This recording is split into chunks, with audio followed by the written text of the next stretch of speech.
ড্রোনের কারণে মার্কিন যুক্তরাষ্ট্রের নিরাপত্তা শঙ্কায়। কি ঘটছে বিশ্বমোড়লদের ডেরায়? ঘরেই কেন শান্তি নেই? এটি শুধুই একটি রাতের ঘটনা নয়, এক অদৃশ্য হুমকি ঘুরপাক খাচ্ছে মার্কিন সামরিক ঘাঁটিতে। কিন্তু ড্রোনগুলোর পরিচয় জানা যায় না। তারা কি সত্যি সাধারণ কোনো ড্রোন, নাকি কিছু গভীর উদ্দেশ্য আছে? কেন মার্কিন সেনাবাহিনী সঠিকভাবে বুঝে উঠতে পারছে না কি ঘটছে? CNN এর বিশ্লেষণ।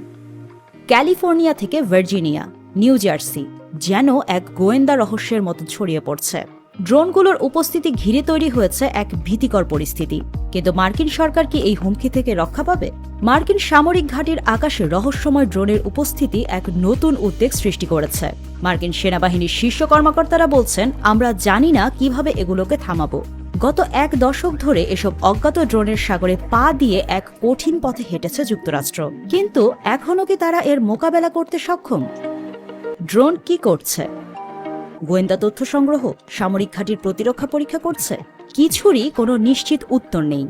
ইউক্রেন যুদ্ধ, গাজা যুদ্ধ এবং ইসরায়েলের হামলায় গেম চেঞ্জারের ভূমিকায় অবতীর্ণ হয়েছে ড্রোন। কিন্তু মার্কিন সেনাবাহিনী কি এতটুকু বুঝতে পেরেছে যে ড্রোন এখন শুধু প্রযুক্তিগত উৎকর্ষই নয়, এক মারাত্মক অস্ত্র হয়ে উঠেছে? প্রতিপক্ষ, বিশেষ করে চীন ও ইরান, ড্রোন প্রযুক্তিতে কি বিপুল উন্নতি করেছে? আর মার্কিন যুক্তরাষ্ট্র কি করছে? তাদের প্রতিরক্ষা ব্যবস্থা কি সঠিকভাবে টিকে থাকতে পারবে? অবসরপ্রাপ্ত আমেরিকান মহাকাশ কর্মকর্তাদের একজন জেনারেল গ্লেন ভ্যান হার্ক CNN এর সঙ্গে একটি সাক্ষাৎকারে অজ্ঞাত ড্রোনের উপস্থিতির বিষয়ে কথা বলেছেন। তিনি জানিয়েছেন, এমনকি গত বছরগুলোতে আমেরিকান আকাশে চীনা বেলুনগুলোর উড্ডয়ন লক্ষ্য করা গেছে। তবে এই হুমকি মোকাবেলা করার লক্ষ্যে কোনো সমন্বয় কেন্দ্র নেই এবং শুধুমাত্র প্রাসঙ্গিক সংস্থা একে অপরকে অভিযুক্ত করে। CNN মার্কিন জাতীয় নিরাপত্তা পরিষদের কৌশলগত পরিকল্পনার সাবেক পরিচালক জেনারেল রুব স্প্যালডিনকেও উদ্ধৃত করে লিখেছেন, অজ্ঞাত ড্রোনের উপস্থিতির সমস্যাটি এমন একটি সমস্যা যা গত এক দশক ধরে বিদ্যমান এবং এখনও এর কোনো সমাধান করা হয়নি।